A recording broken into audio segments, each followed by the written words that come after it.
जय हिंद student, welcome to my YouTube channel Desi class with Amit sir. आज हम आपके लिए एक और इम्पॉर्टेंट क्वेश्चन लेके आए हैं जो आपके बोर्ड एग्जाम में पूछे जाने की पॉसिबिलिटी बहुत ज़्यादा है। क्वेश्चन है जो ध्यान दीजिएगा, बहुत बड़ा क्वेश्चन है, इसको आप ध्यान देंगे तभी समझ में आएगा। क्वेश्चन है, कह रहा है कि निम्नलिखित जो समीकरण युग्म दिया हुआ है इसको हल करना है और आपको रिजल्ट बताना है। युग्म क्या है? कह रहा है 2/3x + y प्लस का 1/3x - y = 1, पहला है ये, और दूसरा है 1/3x + y माइनस का 2/3x - y = -3/4। इसी को आपको हल करना है। ध्यान दीजिएगा, जब भी आपके पास इस प्रकार से प्रश्न दिखे तो मान के चलेंगे बहुत बड़ा प्रश्न है ये। तो हल कैसे होगा?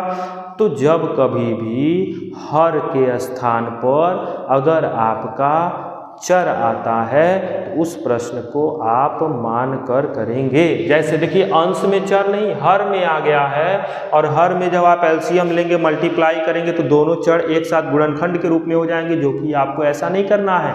तो इस प्रकार के प्रश्न, यानी अगर हर पे आपके चर आते हैं तो प्रश्न को कैसे सॉल्व करना है, तो यहाँ देखिए, इसको और इसको आप मान लीजिए। यानी जब आप इसे सॉल्व करेंगे, इसको करेंगे कैसे? ऊपर 1/3x + y एक चल रहा है और एक चल रहा है 1/3x - y। एक को आप a मान लीजिए और एक को आप b मान लीजिए। बस प्रश्न अब आपका आसान हो जाएगा। कैसे? अब देखिएगा, अब लिखेंगे प्रश्नानुसार। प्रश्नानुसार क्या चर्चा होगी, यहाँ पर ध्यान दीजिएगा। अब यहाँ 1/3x + y आपका a हो गया, तो a यहाँ पर और 2a यहाँ पर 2, तो ये हो जाएगा 2a प्लस, इसी तरह 1/3x - y के जगह पे b और बराबर में 1 आ गया।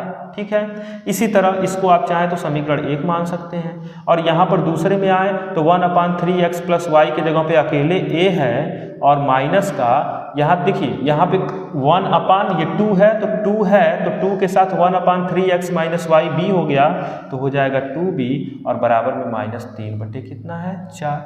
क्रॉस मल्टीप्लाई कर देंगे तो 4 का इधर गुणा करेंगे तो 4a - 4 दूनी 8b बराबर में -3। इसे आप मान लीजिए समीकरण 2।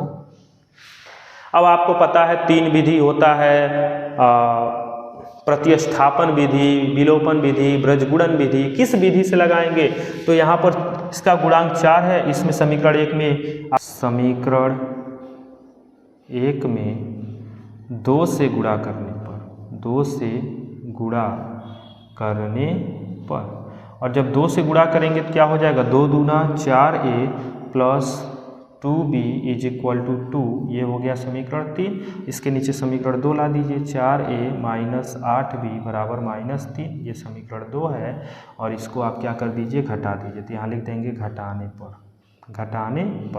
घटाएंगे, चिन्ह बदलेगा, प्लस है तो माइनस, माइनस है तो प्लस, इसको ऐसे कर दीजिए। अब माइनस है तो क्या हो जाएगा? प्लस। इसको कैंसिल हो जाएगा, प्लस माइनस, प्लस प्लस जुड़ जाएगा, 8 2 कितना हो गया? 10b, और इधर हो जाएगा 3 2 5, यानी इस तरह से 5 1 कम 5, 5 दूना 10, यानी आपके पास मिलेगा 2b बराबर 1, यानी b बराबर 1/2।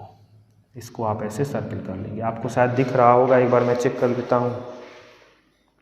दिख रहा है। अब जैसे आपको b मिल गया, ठीक है, यहाँ तक बातें समझ में आ गई ना? आ गई। अब जैसे b आ गया 1/2, तो इस 1 में रख दीजिए इसका मान। देखिए बहुत बड़ा है तो इसको समझना पड़ेगा। तो लिखेंगे समीकरण 1 में b का मान रखने पर, समीकरण 1 में b का मान रखने पर, अब जब रखेंगे समीकरण 1 में b तो हो जाएगा 2a प्लस 1/2 बराबर 1, तो 2a बराबर 1 माइनस 1/2, तो 2a बराबर 2 1 कम 2 में से गया 1/2, यानी a बराबर आपके पास मिल जाएगा 2 दूना 4, यानी a बराबर 1/4। अब आ जाएंगे जो मेन चीज़ है, यानी 1/3x + y बराबर अगर आपका a है तो 1/4। अब आप दोनों को क्या कर दीजिए? व्युत्क्रम कर दीजिए, तो हो जाएगा 3x + y। जब इसको उल्टा करेंगे तो इधर वाला भी उल्टा हो जाएगा, बराबर में 4। इसको मान लेंगे समीकरण 4। 3 तक हो ही गया है।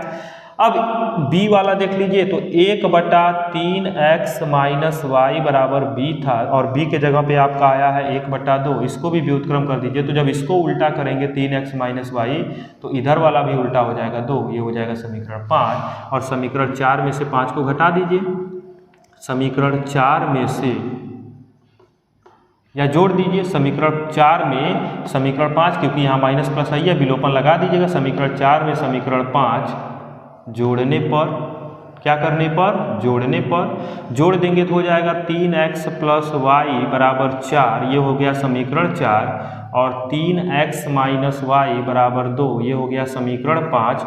अगर आप यहाँ पर जोड़ते हैं तो चिन्ह नहीं बदलता है, ये plus Y minus Y cut गया, 3 3 6x बराबर 4 2 6, 6 से 6 कट गया, x बराबर आपका 1 आ गया। और जब x बराबर 1 आ गया तो समीकरण किसी में रख दीजिए, 4 में। तो समीकरण 4 में x का मान रखने पर, समीकरण 4 में x का मान रखने पर क्या हो जाएगा, तो समीकरण 4 क्या कहता है, 3 गुणे 1 प्लस वाई बराबर 4। जहाँ x था वहाँ पे 1 रख दिया, तो 3 1 कम 3 उधर जाएगा, तो y बराबर 4 माइनस 3, यानी y बराबर भी आपका कितना आ गया, 1 आ गया। ध्यान दीजिएगा, x बराबर भी आपका 1 आया है और y बराबर भी 1 आया है, यही आपका क्या हो जाएगा, आंसर। ठीक है, बड़ा नहीं था, अगर आपने आराम से समझा होगा तो कुछ नहीं बड़ा। फिर से ध्यान दीजिएगा, मैं एक बार समझाना चाह रहा हूँ। जब आपको हर के स्थान पे चर मिलता है तो आप इस प्रश्न को मान के करेंगे। जैसे 1/3x प्लस वाई की जगह पे हमने a रख दिया और 1/3x माइनस वाई की जगह पे b रख दिया, तो आपका नया इक्वेशन कुछ a और b के फॉर्म में मिल गया। अब जब a और b के फॉर्म में मिल गया तो आपको देखने को मिल रहा है समीकरण 1 और 2 में a का गुणांक बराबर नहीं है। बराबर करने के लिए यहाँ 2 की जगह पे 4 चाहिए, तो हमने समीकरण 1 में 2 से गुणा कर दिया, तो 2 दूना 4a बन गया, 2b बन गया और 2 बन गया। और समीकरण 2 को इसके नीचे रख के हमने घटा दिया, और जब घटाया तो 4a से 4a कट गया और यहाँ पर 8 और 2 मिलके 10b हो गया और 3 2 मिलके 5 हो गया, 5 दूना 10, b बराबर 1/2 मिल गया। और b का जब हमने मान समीकरण 1 में रखा तो हमको a का मान मिला, और जब हमने जो चीज माना था उसमें a के जगह पे 1/4 रखे, दोनों को व्युत्क्रम कर दिया तो कुछ इस तरह से समीकरण मिला। और जब 1/3x माइनस वाई की जगह पे b माना था तो इसको भी हमने जब b का वैल्यू रखा तो व्युत्क्रम किया, कुछ एक समीकरण मिल गया। और दोनों समीकरण में हमको y जो है एक प्लस एक माइनस था, तो हमने डायरेक्ट दोनों को जोड़ दिया, जोड़ने पे हमको x की वैल्यू मिल गई और x की वैल्यू मिली तो हमने रख दिया, तो y की वैल्यू मिल गई। बहुत ही जबरदस्त क्वेश्चन है और इंपॉर्टेंट क्वेश्चन है। और एक बात और, यह क्वेश्चन जब पूछा जाएगा तो 8 नंबर में पूछा जाएगा, बड़े नंबर में पूछा जाएगा। अगर आपको समझ में आ गया है तो तुरंत लाइक कर दीजिएगा। फिर से वही बात कहेंगे कि अभी तक आपने चैनल सब्सक्राइब नहीं किया है तो सब्सक्राइब कर दीजिए और बेल आइकॉन्स पे क्लिक कर दीजिए, ताकि जैसे ही कोई वीडियो अपडेट हो आप तक सबसे पहले पहुंच जाए। Thank you so much for watching my YouTube channel. इसको आप बेहतर से देख के समझ के लिख लें।